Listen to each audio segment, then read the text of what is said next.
Good morning student. कल हमने भाषा के बारे में पढ़ा था। आज का हमारा टॉपिक है लिपि और व्याकरण। लिपि क्या है? सबसे पहले हम लिपि के बारे में पढ़ते हैं। लिपि की परिभाषा।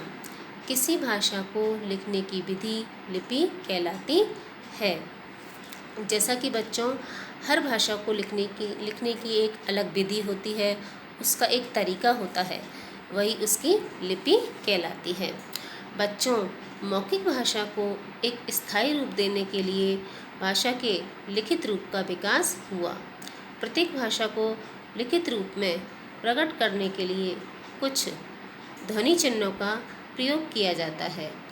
उन चिन्हों को लिखने की विधि या ढंग को लिपि कहते हैं। हिंदी भाषा की लिपि देवनागरी है। जैसा कि बच्चों, मैंने आपको अभी बताया था कि हर भाषा को लिखने की एक विधि या उसका एक ढंग होता है। यहाँ हम कुछ प्रमुख भाषाओं और उनकी लिपियों के बारे में समझेंगे। प्रमुख भाषाएं और उनकी लिपियाँ। भाषा, लिपि। यहाँ पहले भाषा लिखी हुई है और भाषा के सामने ही उनकी लिपि का नाम लिखा हुआ है। सबसे पहले संस्कृत भाषा की लिपि देवनागरी होती है। फिर है अंग्रेजी भाषा। अंग्रेजी भाषा की लिपि रोमन होती है। तो देखो बेटा, यहाँ पर अंग्रेजी भाषा की लिपि जो है वो अलग है, उसे हम रोमन कहते हैं। फिर है अगला पंजाबी भाषा। पंजाबी भाषा की भी लिपि अलग होती है, उसे हम गुरमुखी कहते हैं।